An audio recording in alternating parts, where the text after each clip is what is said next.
The RV Show USA is brought to you by Rockwood, building better RVs, making smarter RVers. And happy Labor Day weekend, everybody. I hope you're having fun and being safe wherever you are.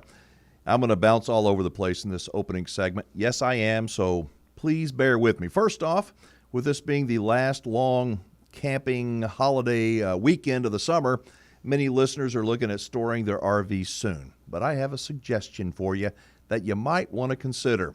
This is the RV Show USA. Alan Warren here, the RV Wingman, with the most listened to, the most talked about show on radio and social media about the RV lifestyle. My objective is to help steer you away from trouble and connect you with the best, most honest folks in the RV industry. So here's the idea.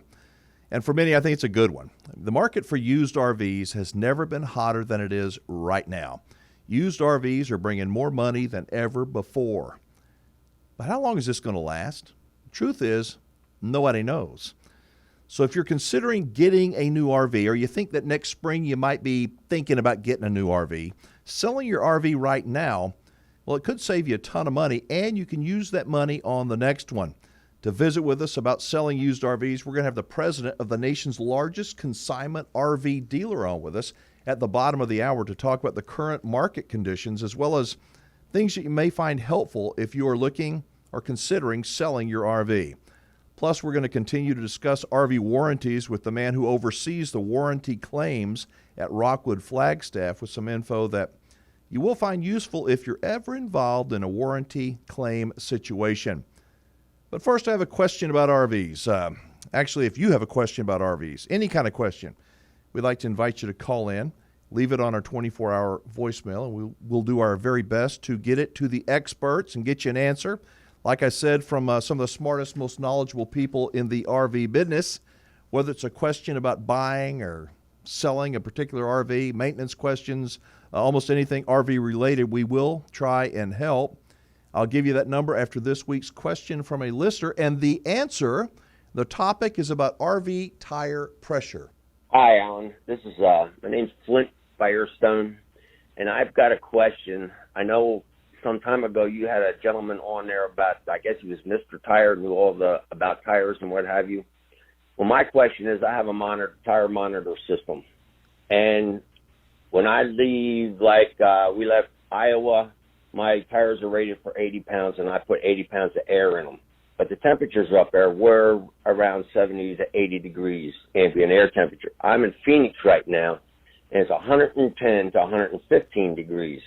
So my question is, since my tires are already over 80 pounds per square inch, do I leave the air out? And when I get back to normal temperatures again, do I put air back in them again? That is my question. Alan, this is Roger Marble, also known as Tireman 9. Heard the question from Flint Firestone about his tire pressure increasing due to the high temperatures in Phoenix. Yes, tire pressure will increase when the temperature goes up. Pressures increase about 2% for every 10 degrees Fahrenheit temperature increase. If his tires were at the correct 80 psi when he left home, and it was 70 degrees or whatever, and he gets to Phoenix and it's 100 degrees, the pressure will go up. Now, if he just is parking his RV and plans on heading back, I don't see any reason to mess with the air pressure.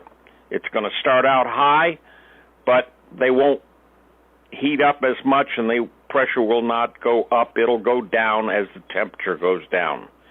However, if he's going to drive around Phoenix with his RV, I suggest lowering the pressure back to his 80 psi. If he does that in Phoenix, then he will discover when he gets back to the cold north, he will need to air back up his tires.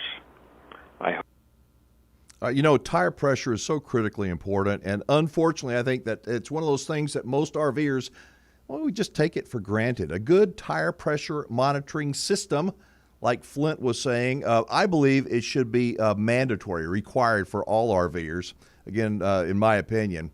And for anything that is tire related, any kind of a question, you can go to the website rvtiresafety.net. It's a website that's run by Roger Marble. He's a guy you just heard. He's a friend of mine. He's a man who had a career for 40 years in the tire industry, and nobody is any smarter. Again, it is rvtiresafety.net. And if you've got a question like Flint Firestone, what a cool name, huh? Flint Firestone, that you like the experts to answer, all you got to do is call our 24-hour voicemail and leave us a message at 1330-WINGMAN, 1330-WINGMAN. As I said, I'll do my best to get you an answer. Let's see, for those who would like to join the live stream, we do a little different version of this show every Wednesday night starting at 7 p.m. Central Time. And we have a lot of fun. For those who catch the live stream, we call out 10 names from those who receive our show notifications. Now, if you hear your name called, just be the first caller to the station, and you'll receive $100 cash money. Yeah, and if we don't have a winner that week, we're going to roll that $100 into next week. If we call out your name, be the first caller during that live stream, and you'll win $200. And if we don't have a winner that week, well, guess what? We just keep adding $100 to it every single week till we hit $1,000. So it pays to join us in our live streams. Just to ask Kathy Elmore, who was our winner this last week. Now, the only way to win, you got to sign up to receive our show notifications and then listen for your name to be called in the live stream. Go to our website, add your name to our email list. It will take you a whopping 15 seconds or so to do at thervshowusa.com. You can also like our Facebook page and our YouTube channel. Subscribe to that. A couple of things to mention here in this opening segment. First is a big thank you to those who enjoyed last week's opening monologue I did about the trend that seems to be developing among many full-time RVing YouTubers to quit. Yeah, maybe not quit RVing altogether, but to return to a sticks and bricks home.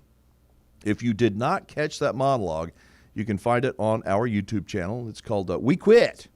And I did it not to put a damper on anybody, but to provide my perspective and hopefully to give those who are thinking of selling everything and permanently taking up living in a home on wheels some things to think about before you make that final decision.